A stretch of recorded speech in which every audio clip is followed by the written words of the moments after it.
फिरौन कहने लगा कि हाँ तुम इस पर यानी मूसा अलैहि सलाम पर ईमान लाए बदून उसके कि मैं तुमको इजाज़त दूँ, यानी फिरौन की इजाज़त के बगैर ही तुम लोग मूसा अलैहि सलाम पर और हारून अलैहि सलाम पर और अल्लाह पर ईमान लाए। मेरे इजाज़त के भी एक बोलता है कि फिरौन कौन है, बोलता है कि घमंड से मेरे इजाज़त के बगैर। तो क्या बात है। बेशक ये लोग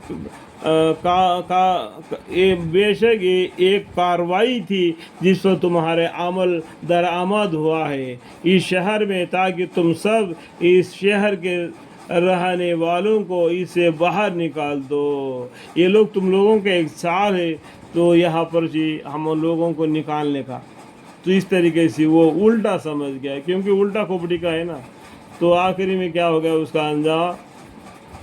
तो बेहतर है अब तुमको हकीकत मालूम हो जाती है, यानी वो गुस्से में आ गया कि अभी मैं ये तुमको क्या करने वाला, मैं तुम्हारी एक तरफ का हाथ और दूसरी तरफ का पाँव कटवाऊंगा, फिर तो सबको सूली पर टांग दूंगा। देखो फिरौन को एक और निकनेम है मेखे वाला बादशाह। जो उसका ज़माने में जो आदमी गलती करता था उसको एक वो प्लस आकार में लकड़ी लगा के उसको हाथों में पैरों में कील मारता था, चीला। मेखो वाला बादशाह मतलब क्या है, फिरौन था। जो ईसा अलैहिस्सलाम को भी उसी तरीके से सज़ा दिया गया। ये लोग उसको क्या करते हैं, ईसा अलैहिस्सलाम ने हमारे वास्ते अपनी जान कुर्बान कर दी, लेकिन कुरान इस बात को कतई नहीं मानता।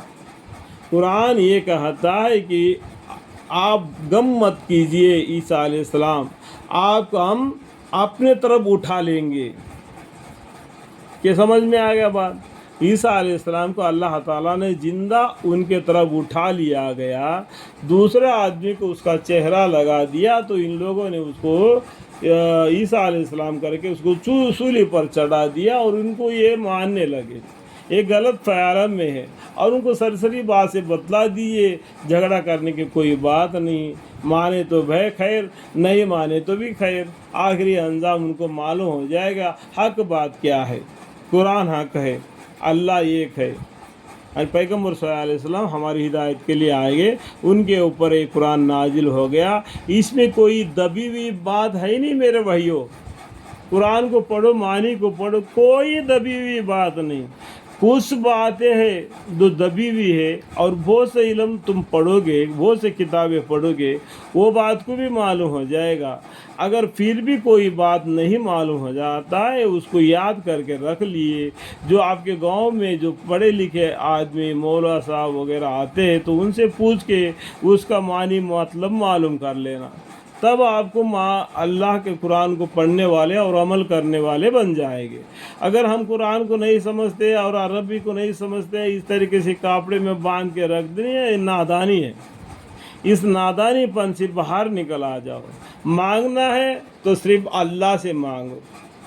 अल्लाह ही तुम्हारे पैदा किया, तुम्हारे रहना सहना तक का खबर रखता है, वही तुम्हारे रिज़्क़ पहुँचा देता है, वही तुम्हारा खैर ख्वाही है। तो जो कुछ भी मांगना है अल्लाह से मांगो, गैरों से नहीं मांगना। गैरों से मांगोगे तो अल्लाह को गुस्सा आ जाएगा। अगर एक बेटा अपने बाप को मांगने के बजाय पैसे अगर दूसरे आदमी से पैसा मांगते फिरतेगा तो बाप को कितना गुस्सा आ जाएगा। समझने की बात है, ये मैं इशारा कर दिया आपको, ठीक है। अल्लाह ताला हमें आपको समझने की तौफीक अता फरमाए। हमें हर वक्त हर मुसीबत में हर काम में सिर्फ अल्लाह के ऊपर भरोसा करे, अल्लाह ही से मांगने वाले बने। आमीन सुम्मा आमीन।